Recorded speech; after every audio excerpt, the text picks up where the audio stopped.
And the New Testament readings from Matthew, first 13 verses of Matthew 25. God's kingdom is like 10 young virgins who took oil lamps and went out to greet the bridegroom. 5 were silly and 5 were smart. Silly virgins took lamps, but no extra oil. The smart virgins took jars of oil to feed their lamps. The bridegroom didn't show up when they expected him, and they all fell asleep. In the middle of the night, someone yelled, "He's here! The bridegroom's here! Go out and greet him!" The 10 virgins got up and got their lamps ready. The silly virgins said to the smart ones, "Our lamps are going out. Lend us some of your oil." But they answered, "There not be enough to go around. Go buy your own." They did, but while they were out buying oil, the bridegroom arrived. When everyone who was there to greet him had gone into the wedding feast, the door was locked. Much later, the other virgins, the silly ones, showed up and knocked on the door, saying, "Master, we're here. Let us in." He answered, "Do I know you? I don't think I know you." So stay alert. You have no idea when he might arrive.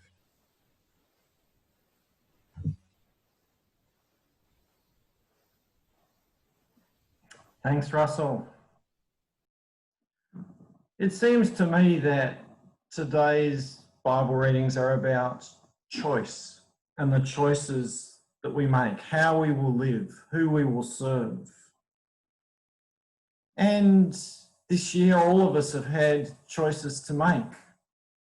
And as I've been watching the results of the US election come in, it's clear that Donald Trump has a choice to make, whether he'll continue to fight and scrap and litigate or whether he has it in him to concede gracefully. And we'll wait and see what happens. We've all lived through a difficult winter this year due to COVID. And we've had to make lots of choices to go along with the government guidelines or not. And we still have those choices to make. Will we continue to wear our masks? Will we continue to physically distance ourselves from others and so forth? And from a faith perspective, we've got choices to continue to make. Will we keep on in, thinking about hope and thinking about what's good in the world, how we can show compassion to others, how we can bring a little light from the good news that we believe and profess to those around us. So we have choices to make each and every day. And in the gospel reading for this week, and indeed for the next 2 weeks, there are choices to make about how we respond to the promised return of Christ. And these stories, these parables, come right near the end of Matthew's gospel. So they're the passages that come right before the passion and which lead up to Jesus' death and resurrection. And he speaks at length about what to do, how to live when he is gone, and then the promise that he will one day come back again. Now, this was a really big issue for the early church. They were expecting Jesus to return, any month, any day, really. And after 2,000 years of waiting, well, it seems Jesus hasn't come back. So for us, it's not such a big issue, perhaps. But if we have ears to listen, there may be some lessons for us here in these parables as well. And one simple lesson is the firm and consistent teaching that runs right through the New Testament, which is that Jesus has promised that he will one day return. And in some of these stories, that return will be very unexpected. It'll be like a thief breaking into your house in the middle of the night. Or in other stories like the one we just heard, that return is delayed. It doesn't happen, and so we become, I guess, not so much lazy, but we no longer expect it to happen. But it seems to me that the key lesson in these parables is, how are we living while we wait? And what sort of choices are we making? And in this parable of the 10 young virgins, as it's called in this translation, 10 young women, and I picked this particular translation from the Message because it uses the words smart and silly. Most translations have wise and foolish, but the Greek words that Matthew's using are far more colourful than wise and foolish. The word for smart is actually sensible, practical, someone who knows how to live life well and sensibly. But the other word we might translate more as stupid. The Message translated it's silly, but it's actually moron in Greek, from which we derive our English term. So it's like a contrast here between those who are sensible and those who are really very silly and stupid. And so we have to start thinking, well, what is it that distinguishes these two types of people? Because as we read through the story, they share much in common, in fact. They have all been invited to the wedding. Everyone's invited. They all expect that the bridegroom, who is usually pictured to be Jesus, may be delayed. So they all bring lamps because the waiting might carry on into the night. So they might need a source of light. The bridegroom doesn't come and they all get sleepy and they all fall asleep. So that's another thing that they all share in common. And in fact, when the bridegroom does finally arrive, they all wake up, they all light their lamps, and they're all excited and ready to go into the wedding feast. There's just one difference between the two groups of people in this parable. One group have got extra oil for their lamps, and the other group don't. So when they light their lamps start to go out. And it seems like just a minor element in the story. And in fact, it's where the story gets interesting and puzzling, because if we read further back in this Gospel of Matthew, there's a very clear teaching given in the Sermon on the Mount that we're to share generously what we have. And if anyone wants to borrow something from you, you should share it. You should be quite open and generous. And so here we have a case, there are these women who are asking, can you share some of your oil with us? And the answer is no, we won't. We mightn't have enough for ourselves. And again, you think of stories like the feeding of the 5,000. And in one version of that story, it's a small boy who has, a few loaves of bread and some fish, and he's prepared to share that with the others, and everyone ends up having enough to eat. But again, the emphasis in that is share what you have with others. But in this parable, that thought of sharing seems to have gone out the window. So the ones who have enough oil say to the silly, stupid ones, well, off you go buy some more oil.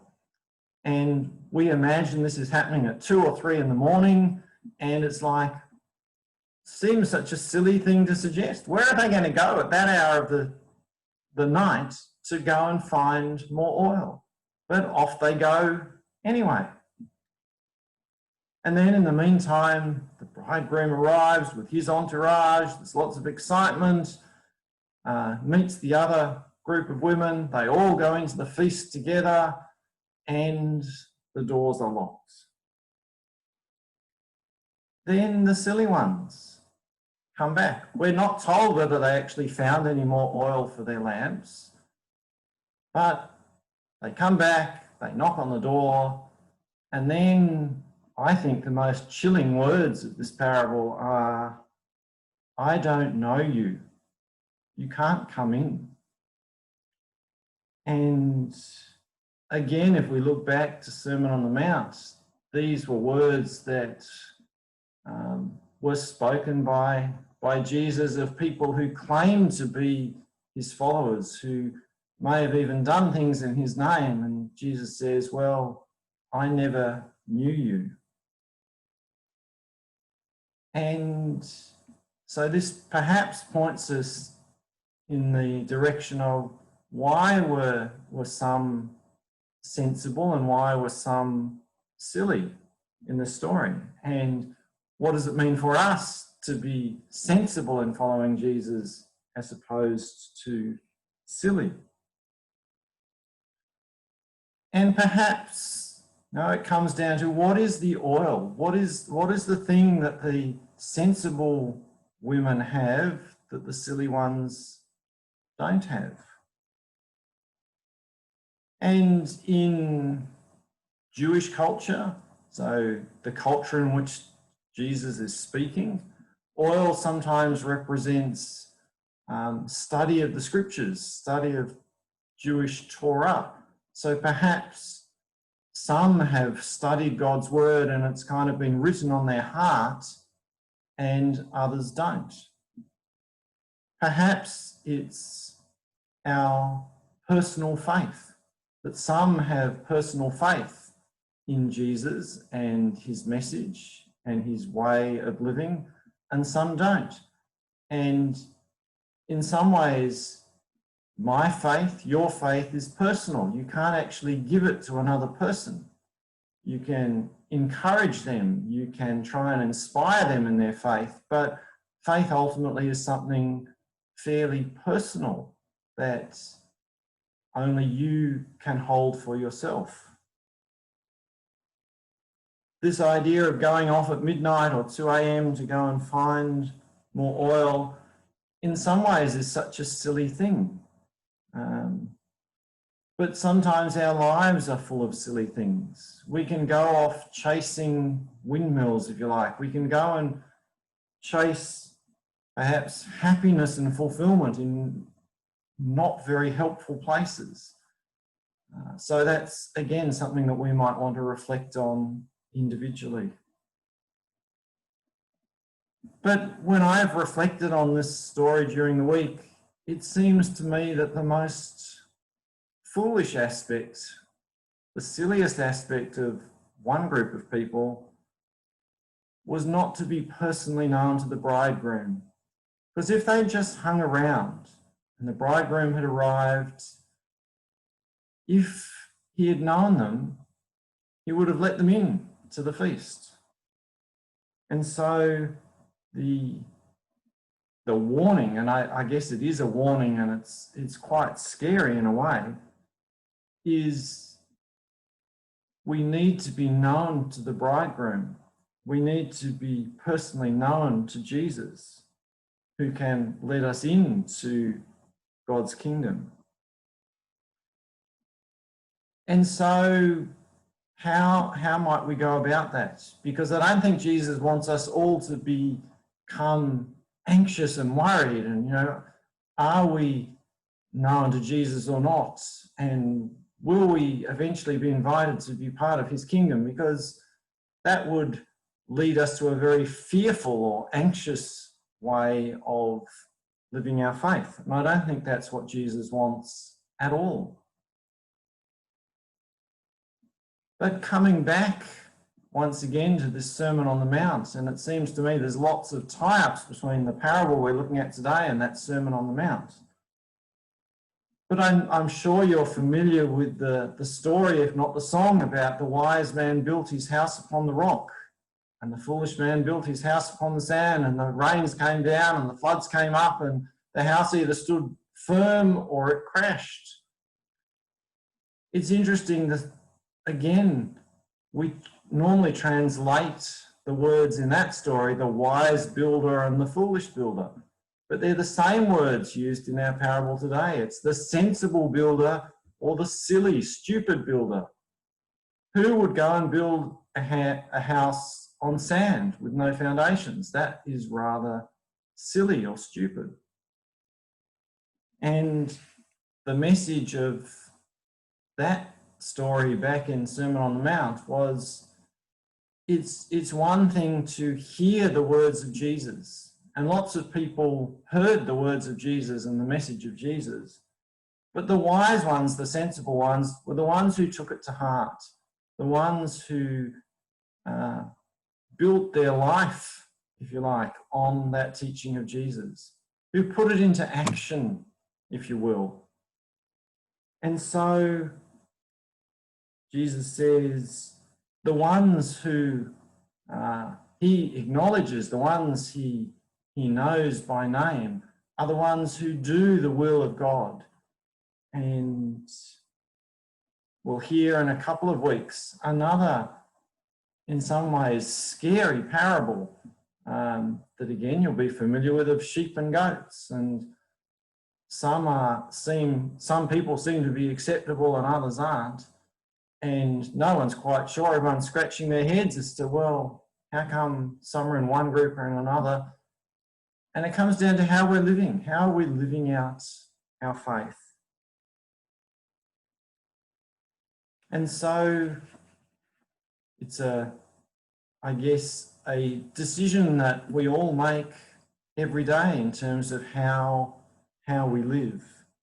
But I think the good news in this story is that Jesus does show up, perhaps unexpectedly, sometimes late, sometimes when we've fallen asleep, but that God's kingdom does come among us in surprising ways. Perhaps God's kingdom comes into our lives through a friend, even through a stranger. Perhaps it comes via a phone call to encourage us when we're feeling down. Perhaps it's someone visiting us. Perhaps it's the offer of a helping hand when we need that, an encouraging word when we need that. Perhaps we're the ones who will bring God's kingdom, God's good news into someone else's life by what we say, what we do. When we aim to be a peacemaker or someone who seeks justice. When we witness to our faith in practical ways of loving others. When we reach out to lend that helping hand. When we bring a little bit of God's light and life into someone else's life. And in the times where we do that, Jesus is really saying to us, they're the times when you are, if you like, shining your light before others and helping them to find their own way to God. So again, I come back to this Sermon on the Mount and the teaching there where Jesus says, well, actually, you're all the light of the world. And so shine your light before others so that others may be drawn towards God and his love and his ways. And so long as we, I guess, strive to live in that way, we will be like the sensible ones, the practical ones in this story. Amen.